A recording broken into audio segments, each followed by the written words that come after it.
નમસ્કાર દોસ્તો, લોકડાઉન ને ગરમીના દિવસોમાં ઘરે હશો તો ઘરે બેઠા બેઠા ભણીએ. રોજ ભણીએ છે, રોજ ભણીશું, આગળ વધતા રહીશું.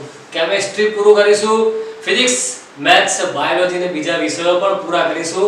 સારા માર્ક્સ લાવીશું અને ધારેલું જે ટાર્ગેટ છે, લક્ષ્ય છે ત્યાં સુધી પહોંચી જઈશું. પણ એના માટે રેગ્યુલર ભણવું પડશે, ક્લાસ અટેન્ડ કરવો પડશે.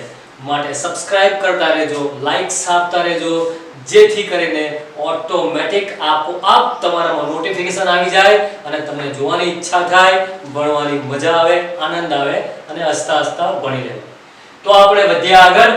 ધોરણ 12 chapter haloalkane haloarene, 10મું ચેપ્ટર કાર્બનિક રસાયણ વિજ્ઞાન.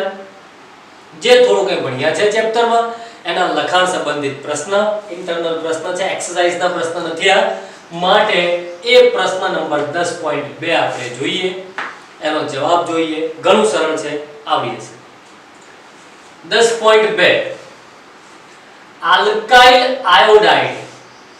જેમ આપણે આલ્કોહોલમાંથી હેલાઇડ બનાવીએ છીએ, ક્લોરાઇડ અને બ્રોમાઇડ બનાવીએ છીએ, તે રીતે આયોડાઇડ અને ફ્લોરાઇડ પણ બનાવી શકાય. પરંતુ અહીંયા પ્રશ્ન શું છે? આલ્કાઇલ આયોડાઇડ બનાવવા માટે આલ્કોહોલની Ki સાથેની પ્રક્રિયામાં શા માટે H2SO4 આપણે ઉપયોગમાં ન લઈ શકીએ? બીજું કોઈ હોય Cl કે Br તો H2SO4 દ્વારા પ્રક્રિયા થઈ શકે છે, પરંતુ Ki છે તો Ki ની સાથે H2SO4 શા માટે આપણે લઈ શકતા નથી? આલ્કાઇલ આયોડાઇડ બનાવવા શામાંથી? આલ્કોહોલ સાથેની પ્રક્રિયામાં.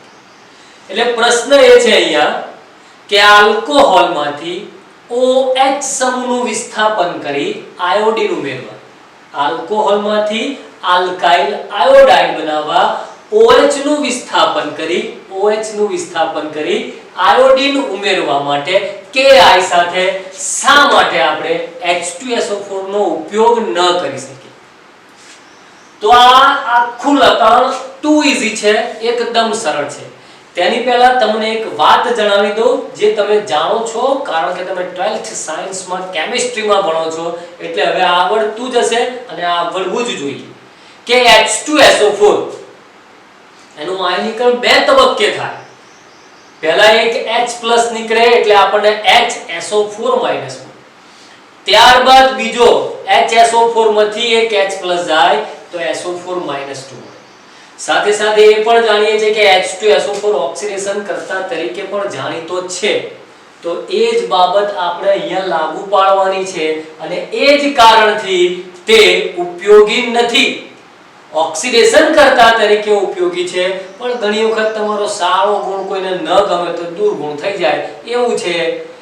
ઓક્સિડેશન કરતા તરીકે ઉપયોગી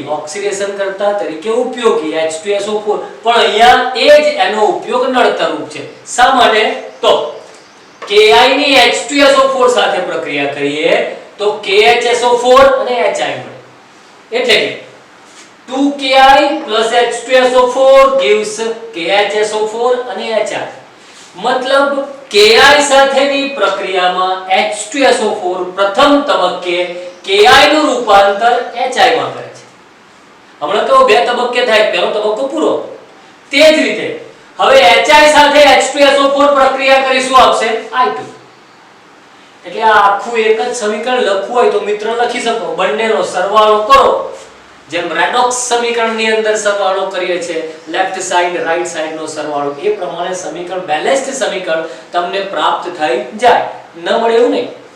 એટલે કે Ki ની H2SO4 સાથે પ્રક્રિયા કરીએ તો પ્રથમ તબક્કે HI મળે અને ત્યારબાદ H2SO4 HI સાથે પ્રક્રિયા કરીશું, આપે છે I2. એનો અર્થ એવો થયો કે H2SO4 Ki નું ઓક્સિડેશન I2 માં કરે છે. Ki નું ઓક્સિડેશન શામાં કરશે? I2 માં. Ki ની અંદર આયોડીનનો ઓક્સિડેશન આંક કયો હતો? -1, અને I2 ની અંદર આયોડીનનો ઓક્સિડેશન આંક કયો હતો? 0. That means એટલે કે H2SO4 દ્વારા Ki માં રહેલા આયોડિનનું ઓક્સિડેશન થઈ I2 પ્રાપ્ત થાય છે. Ki માં રહેલા આયોડિનનું ઓક્સિડેશન થઈ I2 પ્રાપ્ત થાય છે, જેથી આપણને તે આયોડિન OH સમૂહ આલ્કોહોલમાં રહેલા OH સમૂહનું વિસ્થાપન કરવા પ્રાપ્ય રહેતો નથી. આ કારણ થયું જેથી કરી H2SO4 ઉપયોગી નથી. Ki હોય તો Ki માંનો આયોડિન OH નું વિસ્થાપન કરે, પરંતુ જો જોડે H2SO4 લે, જોડે શું લઈએ? H2SO4, તો તે H2SO4 Ki નું ઓક્સિડેશન સામો કરી દેશે I2 માં, માટે આપણને આયોડિન પ્રાપ્ય રહે નહીં. આ થઈ ગયો સંયોજક. એ હવે સ્થિર બેસી જશે, એ હવે OH નું વિસ્થાપન કરશે નહીં, માટે આપણને આલ્કાઇલ આયોડાઇડ પ્રાપ્ય થાય નહીં. એ જ લખેલું છે. ઉપરોક્ત સમીકરણમાં શરૂઆતમાં Ki માંથી શું બને છે? Hi બને છે. ત્યારબાદ Hi માંથી શું બને છે? I2 બને છે. આમ H2SO4 ઉમેરતા Ki નું આયોડિનમાં ઓક્સિડેશન કરે છે. કોનું ઓક્સિડેશન કરે? H2SO4 Ki નું I2 માં ઓક્સિડેશન કરે, જેથી આલ્કોહોલમાંના OH નું વિસ્થાપન કરવા જરૂરી આયોડિન રહેતો નથી, માટે તે Ki સાથે ઉપયોગી નથી. એટલે કે આલ્કાઇલ આયોડાઇડ બનાવવો હોય તો Ki સાથે H2SO4 ઉપયોગમાં લઈ શકાય નહીં. પ્રશ્ન પૂરો થયો 10.2. હવે તે જ પ્રમાણે હવે આપણે 10.3 નંબરના પ્રશ્ન ઉપર જોઈએ. પ્રશ્ન નંબર 10.3. ધ્યાન આપજો બાળકો. પ્રશ્ન વાંચું છું. C5H12 શરૂઆતમાં પણ કહ્યું, ચેપ્ટર ચલાવ્યું ત્યારે, અત્યારે પણ કહું છું કે C5H12 ઘણા બાળકો સૂત્ર ઉપરથી જ ઓળખી નાખે કે પેન્ટેન નું સૂત્ર છે. આગળ પ્રશ્ન શું જોઈએ કે પેન્ટેન એકલું છે, બીજું કઈ એમાંથી નીકળે છે? C5H12 આણ્વીય સૂત્રવાળા, C5H12 એક અણુ સૂત્ર છે, આણ્વીય સૂત્રવાળા સમઘટકીય આલ્કેન. જોઈ લીધું, આલ્કેન જ છે. સમઘટકીય આલ્કેન સંયોજનો પૈકી જે સંયોજનો પ્રકાશ રાસાયણિક ક્લોરિનેશન આપે છે તે ઓળખી બતાવો. કહેવાનો અર્થ C5H12 એ આલ્કેન છે અને એના જે સમઘટકો છે, કેટલા સમઘટકો છે આપણે જાણીએ છીએ. N-પેન્ટેન, નિયોપેન્ટેન, આઇસોપેન્ટેન, 3 છે. હવે આ સમઘટકો કઈ પ્રક્રિયા ક્લોરિનેશન આપે છે, કેવી રીતે પ્રક્રિયા આપે છે એ આપણે ઓળખી બતાવવાનું છે, અને એ આપણને પર્ટિક્યુલર ચોક્કસ પ્રશ્ન પૂછેલ છે. જેમ કે ફરીથી એક વખત વાંચું છું, યાદ રાખજો. C5H12 C5H12 અણુસૂત્રવાળા સમઘટકીય આલ્કેન સંયોજનો પૈકી કોણ પ્રકાશ રાસાયણિક ક્લોરિનેશન પ્રક્રિયા આપે છે તે ઓળખી બતાવો. પરંતુ કેવા પ્રકારની પ્રકાશ રાસાયણિક ક્લોરિનેશન પ્રક્રિયા એ સમજવાનું છે. જેમ કે અહીંયા આપેલું છે માત્ર એક મોનોક્લોરાઇડ. પેન્ટેનના 3 સમઘટક છે, N-પેન્ટેન, આઇસોપેન્ટેન અને નિયોપેન્ટેન, 3 સમઘટક.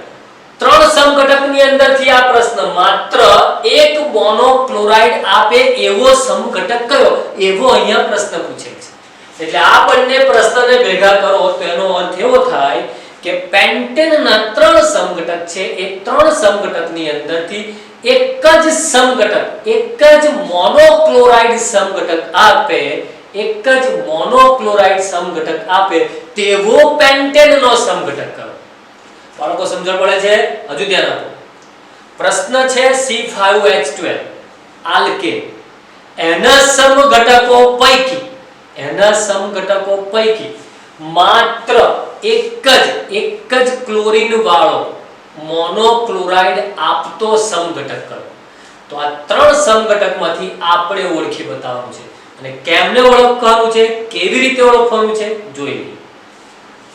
આ છે જવાબમાં આવશે નિયોપેન્ટેન. C એની આજુબાજુ CH3 CH3 CH3 CH3. હવે જ્યારે આ નિયોપેન્ટેન અને એનું તમે પ્રથમ ક્લોરિનેશન કરો, પ્રથમ ક્લોરિનેશન મતલબ કે તેમાંથી એક અને માત્ર એક H, પ્રથમ H દૂર કરો તો તેના સમઘટક કેટલા મળવા જોઈએ? એક અને માત્ર એક. અને એ જ આ પ્રશ્ન છે કે માત્ર એક મોનોક્લોરાઇડ આપે, બીજો કોઈ જ સમઘટક ન આપે. એક મોનોક્લોરાઇડ નો એક જ સમઘટક હોય તેવો સમઘટક આપતો પેન્ટેનનો સમઘટક કયો? તો નિયોપેન્ટેન. શા માટે નિયોપેન્ટેન જ તે સમઘટક છે કે જે એક જ મોનોક્લોરાઇડ સમઘટક આપે છે, બીજો નથી આપતો? તો તેનું કારણ 1 2 3 અને 4 4 CH3 આપણી પાસે. નિયોપેન્ટેનમાં કેટલા CH3? 4. તો ભૌતિક દ્રષ્ટિએ જુઓ, રાસાયણિક દ્રષ્ટિએ જુઓ તો 4 CH3 એકબીજાને સમતુલ્ય છે. આ CH3 વિશે વિચારીશું તો તેની સાથે આ એક જોવા જઈએ તો આઈસો જો 1 2 3 ને 4 કાર્બન જોડાયા છે. તે જ પ્રમાણે આ CH3 માટે વિચારીએ તો તેની પાસે પણ આ 4 કાર્બન જોડાયા છે. આ CH3 વિશે વિચારીએ તો એની પાસે 4 કાર્બન અને નીચેના CH3 વિચારીએ તો તેની પાસે પણ 4 કાર્બન. ધેટ મીન્સ નિયોપેન્ટેનમાં આવેલા 4 CH3 મિથાઇલ સમૂહ એક સમાન, તેમજ તેમાં રહેલા દરેકે દરેક હાઇડ્રોજન પરમાણુઓ પણ સરખા છે. આ CH3 પાસે 3 હાઇડ્રોજન, તો આની પાસે પણ 3 હાઇડ્રોજન, તો આની પાસે પણ 3 હાઇડ્રોજન, આની પાસે પણ 3 હાઇડ્રોજન. એટલે કે 4 કાર્બન સરખા, તેમની પાસે રહેલા 3 હાઇડ્રોજન પરમાણુઓ સરખા. માટે જ્યારે પ્રથમ ક્લોરિનેશન કરવું હોય, પ્રથમ હાઇડ્રોજન એક અને માત્ર એક હાઇડ્રોજનને દૂર કરીને એક ક્લોરીન ઉમેરવો હોય તો આ 4 જગ્યામાંથી કોઈ પણ એક જગ્યાએ જોડાઈ શકે.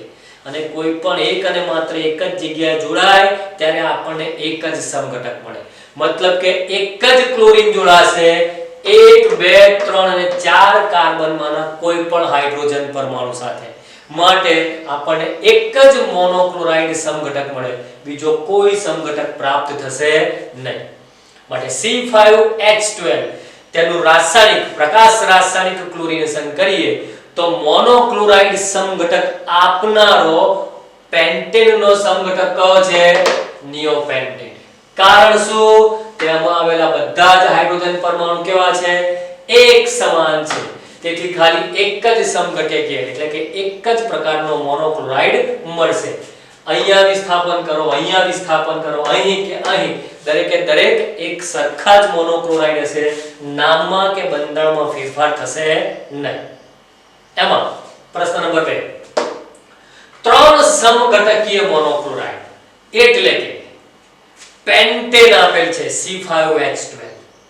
પેન્ટેનના 3 સમઘટક, 3 સમઘટકમાંથી કયો સમઘટક એવો છે કે જેનું એક જ વખત વિસ્થાપન કરીએ, એક અને માત્ર એક હાઇડ્રોજન દૂર કરીએ તો ક્લોરીન જોડાયા બાદ 3 મોનોક્લોરાઇડ સમઘટક પ્રાપ્ત થાય? કેટલા? 3 મોનોક્લોરાઇડ સમઘટક મળે. એટલે કે ક્લોરીન જુદી જુદી જગ્યાએ જોડાઈ શકે તેવો સમઘટક આપણે જોડવાનો. તો તેનો જવાબ છે N-પેન્ટેન. N-પેન્ટેન CH3 CH2 CH2 CH2 અને CH3. બાળકો અહીં 3 પ્રકારના કાર્બન આપણી પાસે છે. 3 પ્રકારના કાર્બન એટલે છેડા પરના બંને કાર્બન CH3 સરખા. શા માટે? જો આ CH3 ની વાત કરીએ તો 1 2 3 અને 4 એટલે આ પ્રથમ CH3 સાથે લેફ્ટ સાઈડના પ્રથમ CH3 સાથે બ્યુટાઇલ 4 કાર્બન જોડાયેલ છે. જે જોડાયા છે તે સેમ આ કાર્બન ગણીએ છેલ્લો કાર્બન તો તેની સાથે પણ જોડાયેલો સમૂહ બ્યુટાઇલ કેવો છે? એક સરખો. એટલે કે આ CH3 અને આ CH3 બંને છેડા પર છે, બંને કેવા છે? ભૌતિક રાસાયણિક દ્રષ્ટિએ એક સમાન છે, બદલાતા નથી. તે જ રીતે આ બંને CH2, આ CH2 ને આ CH2 ની વાત કરીએ તો શરૂઆત અહીંયાથી કરીએ. આ CH2 ની લેફ્ટ સાઈડ એટલે કે આ કાર્બન જોડે એક CH3 જોડાયો છે. તે જ રીતે આ કાર્બન જોડે CH2 અને CH3 એટલે કે 3 કાર્બન જોડાયા છે. આ કાર્બન પાસે એક CH3, 3 કાર્બન અને 2 હાઇડ્રોજન જોડાયા છે. તો બાળકો સેમ આ કાર્બન પાસે પણ એ જ છે, બદલાતું નથી. આ કાર્બન પાસે પણ એક CH3, 3 કાર્બન અને 2 હાઇડ્રોજન. કેવાનો ભાવાર્થ આ CH2 અને આ CH2 બંને CH2 ભૌતિક રાસાયણિક દ્રષ્ટિએ આ બંધારણમાં કેવા છે? એક સમાન છે. એટલે કે આપણને હવે બે પ્રકારના કાર્બન એટલે કે બે પ્રકારના હાઇડ્રોજન પરમાણુ પ્રાપ્ત થયા. આ એક CH3 પ્રકારના હાઇડ્રોજન પરમાણુ તેમજ CH2 એ કાર્બન સાથે જોડાયેલા હાઇડ્રોજન પરમાણુઓ એટલે બે પ્રકાર, અને એક આ CH3 કે જે આ બંને પ્રકારના કાર્બન તેમજ તેમની સાથે જોડાયેલા હાઇડ્રોજન કરતા કેવા છે? જુદા છે. એટલે કે N-પેન્ટેન ની અંદર આપણને 3 પ્રકારના હાઇડ્રોજન પરમાણુ મળે છે. પ્રથમ CH3 સાથે જોડાયેલા હાઇડ્રોજન પરમાણુ, પહેલા અને છેલ્લા કાર્બન પર જોડાયેલા હાઇડ્રોજન પરમાણુ. તે જ રીતે બીજા બંને બાજુથી બીજા કે બંને બાજુથી ચોથા, જે બાજુ ક્રમ આપો એ બાજુથી એ મુજબ ગણીએ તો તેની સાથે જોડાયેલા પણ હાઇડ્રોજન પરમાણુ કેવા? સેમ. એટલે બે પ્રકાર અને એક ત્રીજો પ્રકાર. એટલે કે N-પેન્ટેન ની અંદર આપણી પાસે 3 પ્રકારના કાર્બન પરમાણુઓ ABC તો તેમની સાથે જોડાયેલા હાઇડ્રોજન પરમાણુઓ પણ કેટલા પ્રકારના? 3 પ્રકારના. એટલે કે હવે જો N-પેન્ટેન નું ક્લોરિનેશન કરીએ તો ક્લોરીન અહીંયા ઉમેરાય તો 1 ક્લોરોપેન્ટેન, અહીંયા પણ ઉમેરાઈ શકે, અહીં ઉમેરાય તો 2 ક્લોરોપેન્ટેન અને અહીંયા ઉમેરાય તો 3 ક્લોરોપેન્ટેન. જોઈ લો બાળકો, એક જ ક્લોરીન વિસ્થાપિત થાય છે એક જ હાઇડ્રોજન દ્વારા તો 3 પ્રકારની નિપજ મળે છે. ત્રણના બંધારણ જુદા જુદા, 3 અલગ અલગ છે, છતાં બધા મોનોક્લોરાઇડ છે. માટે અહીંયા લખેલું છે 3 સમઘટકીય મોનોક્લોરાઇડ. મતલબ કે 3 સમઘટકીય મોનોક્લોરાઇડ આપનાર પેન્ટેનનો સમઘટક કયો છે? N-પેન્ટેન. 3 પ્રકારના હાઇડ્રોજન છે માટે. અને 3 પ્રકારના મોનોક્લોરાઇડ કયા કયા? અહીંયા જોડાય તો 1 ક્લોરોપેન્ટેન, અહીંયા જોડાશે ક્લોરીન તો 2 ક્લોરોપેન્ટેન અને અહીં જોડાય તો 3 ક્લોરોપેન્ટેન. આ બીજો પ્રશ્ન પૂરો થયો. હવે પ્રશ્ન નંબર 3. એક ની અંદર પેટા પ્રશ્ન નંબર 3. 4 સમઘટકીય મોનોક્લોરાઇડ સમજાવો. આપણે પહેલા જોયું મોનોક્લોરાઇડ, પછી જોયું મોનોક્લોરાઇડમાં 3 સમઘટક અને પછી હવે જોઈએ 4 સમઘટકો આપનાર મોનોક્લોરાઇડ, 4 સમઘટક આપનાર N-પેન્ટેનના સમઘટક. એનું નામ છે આઇસોપેન્ટેન. પેન્ટેનનો આ સમઘટક આઇસોપેન્ટેન એવું છે કે જે આપણને 4 પ્રકારના મોનોક્લોરાઇડ આપશે. શા માટે? સમજીએ. પહેલામાં એક જ પ્રકારનો હાઇડ્રોજન હતો, બીજામાં 3 પ્રકારના હાઇડ્રોજન, તો આમાં કેટલા પ્રકારના હાઇડ્રોજન? 4 પ્રકારના. કયા કયા? CH3, CH, CH2, CH3 ને આ CH.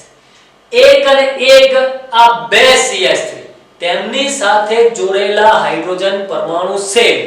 સમજાવું કેવી રીતે બને છે? આ CH3 ની વાત કરીએ તો તેની સાથે જોડાયું છે શું? CH, CH2, CH3 અને CH3. એટલે કે 4 કાર્બન જોડાયા છે, જેમાંથી 2 CH3 છે, એક CH2 છે અને એક CH છે. તો તે જ પ્રમાણે આ કાર્બન, આ CH3, આ કાર્બન, આ હાઇડ્રોજન ની વાત કરીએ તો સેમ. જોઈ લો, તેની સાથે પણ એક CH3 છે, એક CH છે, એક CH2 છે, એક CH3 છે. આ કાર્બનની જોડે જેમ 2 CH3 છે તેમ આ કાર્બન પાસે પણ 2 CH3 છે. આ કાર્બનની જોડે એક CH તો આની પાસે પણ એક CH. આ કાર્બન જોડે CH2 આની જોડે પણ CH2.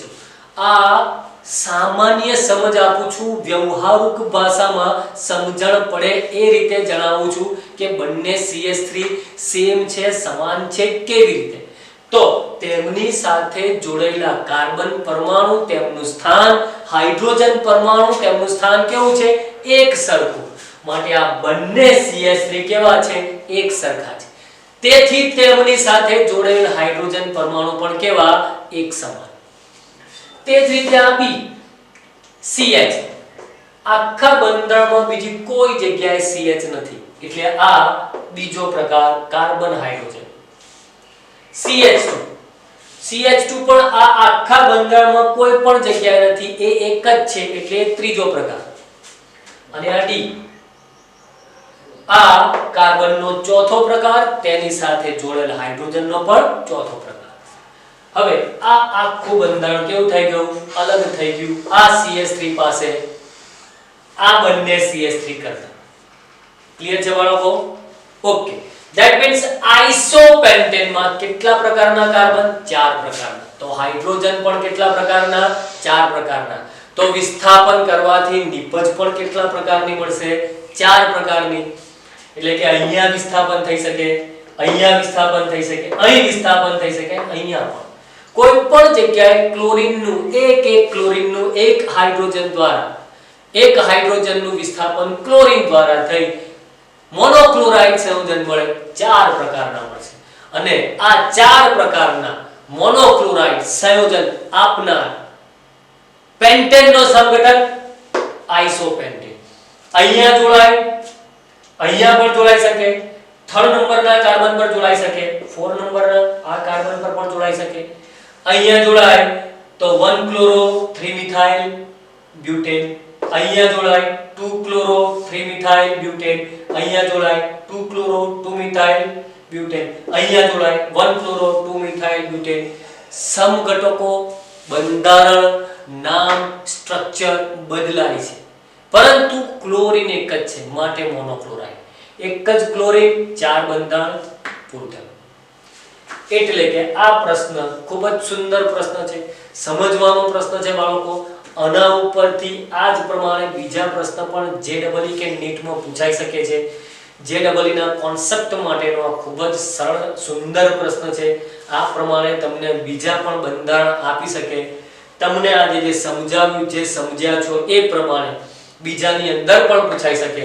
ઘરે બેઠા છો તો C6H14 એટલે હેક્ઝેનની અંદર પણ તમે પ્રયત્ન કરી શકો કે એક સમઘટક આપનાર હેક્ઝેનના સમઘટક કેટલા, 3 ક્લોરાઇડ 3 મોનોક્લોરાઇડ આપનાર સમઘટક કેટલા. તમે ઘરે બેઠા પ્રેક્ટિસ કરી શકો છો. પ્રેક્ટિસ કરતા રહેજો, વાંચતા રહેજો, ઘરે રહેજો. આભાર.